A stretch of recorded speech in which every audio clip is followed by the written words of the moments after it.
Muslim men are allowed to marry 4 or 5 times, I think. So I actually don't see any logic in this, because I believe it's one man, one woman. That's the institution of marriage. So please clarify. Thank you. As far as polygyny is concerned, a man having more than one wife, Islam is the only religion, and Quran is the only religious scripture on the face of the earth which says marry only one. There is no religious scripture besides the Quran. I'm a student of comparative religion, which says marry only one. There is no verse in the Bible, no verse in the Bhagavad Gita, no verse in the Veda which says marry only one except the Quran. If you read the Hindu scriptures in Ramayana, the father of Sri Ram, how many wives did he have?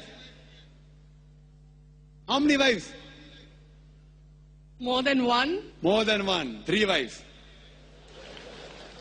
Fine. Shri Krishna, according to Mahabharata, how many wives he had? Unlimited. Not unlimited. You don't know your scripture well. No. Did he have 4 wives? No. I have no idea. Not 4, not 100, not 1,000, 16,108 wives. How many wives he had? 16,108. So why can't we Muslims have 4? What's the problem? When Shri Krishna can have 16,108 wives, why can't we have 4? Further, if you read the Vishnu Purana, chapter number 24, verse number 1, it says a Brahmin can have up to 4 wives. If you read the Jewish scriptures, it gives you permission to have as many wives as you wish. If you read the Christian Bible, it gives you permission to have as many wives as you wish. If you read the Bible, Abraham had 3 wives. Solomon, how many wives he had? He had 700 wives. It is later on, the church has put a ban that Christians should marry only one, not the Bible. It is the Jewish community married more than one wife. It was in 1950 that chief rabbi passed a synod that Jews should marry only one. So it is the rabbi, not the Jewish scriptures. And according to Hindu scriptures, you can marry as many as you wish. It is the Indian government in 1954 passed a law called the Hindu Special Marriage Act. Hindu Special Marriage Act, which says Hindus should marry only one. It is not the religious scripture. It is not Bhagavad Gita. It is not Ramayana. It is not Mahabharata. It is not Veda. It is the Indian Penal Code. Now, let's analyze what does the Quran say. Quran says in Surah Nisa, chapter 4, verse number 3, marry women of your choice in 2s, 3s or 4s. But if you can't do justice, marry only one. This statement, marry only one, is only given in the Quran and no other religious scripture. It says, marry women of your choice in 2s, 3s or 4s. But if you can't do justice, marry only one. So if you want to marry more than one woman, one of the criteria of the Quran is you should do justice. If you can't do justice, you should marry only one. Now, what are the reasons, logical reasons a person can think that why has Islam permitted certain men to have more than one wife? Many non-Muslims think it is fard, it is compulsory for a Muslim man to have more than one woman, to have more than one wife. It's not compulsory, it's optional. It's not fard, it's not compulsory.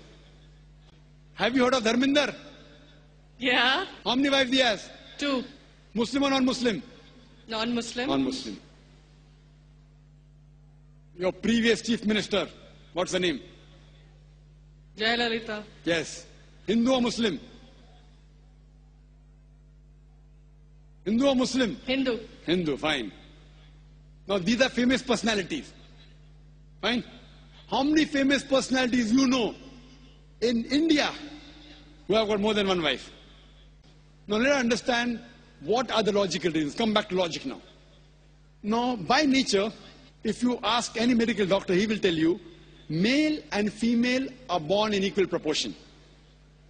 Girls and boys are born in equal proportion. But any medical doctor, any pediatrician, any children doctor will tell you that the female sex, the female child is stronger than the male child. That's the reason there are more deaths in the male children as compared to female children. So in children's age itself, the female children are much more than the male children. As life grows on, there are people dying due to accidents, due to alcoholism, due to war. There are more males dying as compared to females. Today, if you analyze in the world, there are more females in the world as compared to males. There are few third world countries like India where the male population is more than the female population. And do you know why? The reason is because of female feticide and female infanticide. According to an article, a program which came on BBC by the name Let Her Die, the program was assignment. There was a British reporter by the name of Emily Buchanan. She comes to India and she says that every year in India, more than 1 million fetuses are being aborted after they identified that they are females. She says more than 3,000 every day. You multiply, more than 1 million every year. According to the Tamil Nadu government hospital report, she gives the statistics, out of 10 female born alive, do you know how many are put to death? 4. Sister, did you know that? Tamil Nadu, your state, your beloved state, according to the government statistics, out of 10 females born alive in the government hospital, 4 are put to death. There are billboards put in Rajasthan and here, which says that spend 500 rupees and save 500,000 rupees. You know what does it indicate?